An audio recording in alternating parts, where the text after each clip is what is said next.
Avast ye scallywags, Trafalgar says stuff here with a fresh dose of bi-weekly anime content.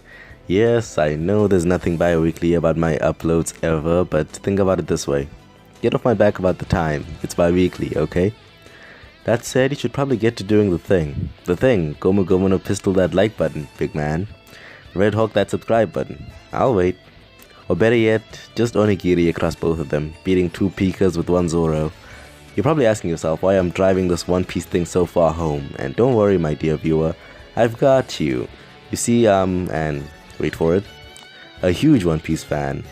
No, I'm not the toxic kind. I'm the kind who's just enjoying a well-crafted story, and I made this video to convince you to pick it up. Since you aren't going to ask, I'll answer anyways. Yes, I'm practicing how to pitch things as a salesperson because I was job searching the other day and I saw a bunch of salesperson jobs, so feel free to imagine this is the middle of the manga section. You're staring Luffy dead in the eye, trying to peer into his soul to decide whether to pick up the series or not, and I just slide in abruptly with no grace whatsoever to convince you. Here goes. Okay, so ask not what One Piece can do for you, but what you can do for One Piece. And the answer to that is simple, you can just pick up the series. It's honestly a really compelling story. I can guarantee you've heard that before in some way, shape or form from people saying it is that way, because, you know, it's the general way people describe the story, but I'm telling you, it's a good and compelling story. One would expect a story about a rubber teenager, haha, to be very basic, but it really isn't. There's layers of depth to the story. Another point you've probably heard before, but it's still true. It's such a multifaceted story. You can really get immersed. I'm constantly seeing people say stuff like, I'm at episode 4327, when does this shit get good? Bro, you're doing it wrong. Don't just watch an anime to prove people wrong.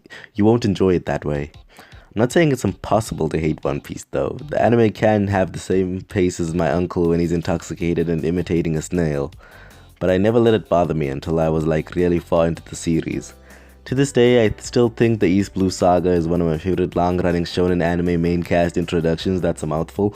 The saga worked to reinforce our straw-hatted man of rubber as a great character, and you know, I can give you some points about the Syrup Village being a bit slow, but we got Usopp in that arc, and that I think that equates the good with the bad, maybe even negates the bad entirely.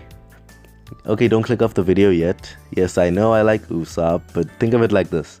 He's not annoying if you really think about it. He's a great comic relief character, but he juggles comic relief and genuine character growth on the daily. Whenever he's needed for something, he sure as hell delivers, and over time he's only gotten more dependable, so it feels like he's really taking strides towards being a great warrior of the sea like he promised. The Bharatiya Arc is definitely one of the more solid character arcs in the East Blue, with only Arlong Park being more solid than that. A lot is unpacked at the Bharatiya Arc. We get to see our first tidbit of Grand Line lore. We even have a sample of how wild Grand Line fearing pirates are in the form of Mihawk, and while it's Sanji's arc, we get to see Zoro's best moments in the Zoro vs Mihawk fight. I'll be the first to say it, Don Krieg, he's not an interesting villain, but the arc itself never needed a villain anyways, so it doesn't matter. It wasn't what it was about. It was to introduce us to the next Straw Hat and really let us know what makes him tick. The whole fight with Don Krieg felt to me like a way to get Luffy out of his debt he owed Zeph, so it was pretty necessary, I guess, just not entirely. Of course, Arlong Park is the arc that it's the deciding factor. It's the arc that brings in a lot of fans. One of the arcs that I can gladly say, if you weren't invested from this, I don't know how I can convince you. It's honestly such a great arc. It focuses on Nami, because all of the Straw Hats have an arc of sorts that focuses on them. We hadn't seen her formally join the crew, and this is the arc where we see her do that. The Straw Hats currently being Luffy, Zoro, Usopp, Sanji, intern Yosaku, and intern Johnny.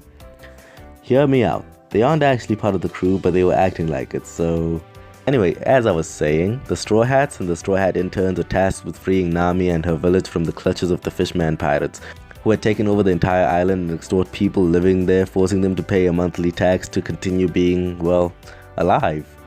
The entire arc is just a thrill. We get to see just how far Nami will go for a village, and we even get to see the one scene that gets tears from even a macho manly man like me. The scene where Nami finally asks Luffy for help. I can see myself even crying while editing. Definitely. Weirdly enough, we don't go to the Grand Line immediately after Along Park. No, sir. We have to visit Town to pay respects to the place where the previous Pirate King Raja was born and also the place of his execution. It's there where we meet Smoker, the man whose pockets are probably filled to the brim with L's. And he makes it his mission to be the one to arrest Luffy. And it's awesome because his sidekick looks the same as Zoro's childhood rival. So they get up to a bunch of, hey, you look like this person hijinks. Oh, and Yonko candidate Buggy comes back, and this time with a familiar face as an ally. Familiar? I meant totally different. This is also the arc where we meet this mysterious dragon character. Basically, this arc is just showing us the dynamic the crew will have moving forward and to give us more information on Raja and his ambitions.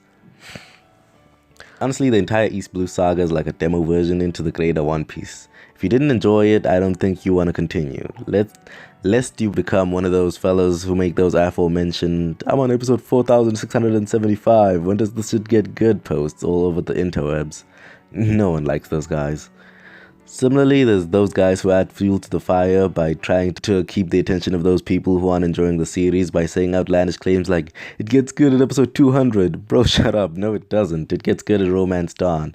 And if you didn't get the impression, I don't know how you have the authority to decide when things get good. One Piece is just one of those series where there's very little middle ground. You'll either love it or hate it. Now, I'm no anime YouTube channel or anything, but I do say there's a lot of reasons to like One Piece, ranging from the compelling story, the humor, the effort that has just been put into making the characters feel alive. Oda is just amazing. There's a few reasons not to like One Piece, but the ones I'm aware of are all subjective. One might like it, another might abhor it. An example is length. I myself think One Piece feels a little too short, while others complain tirelessly about the amount of episodes there are, and it's a fair complaint. There's like this amount of episodes. Another one I see a lot is people hating on the way One Piece looks, and okay, listen. This is another subjective one. A lot of people like their consistent and normal proportions. I would hardly think an anime looking completely different is justification enough not to like it because of how it looks.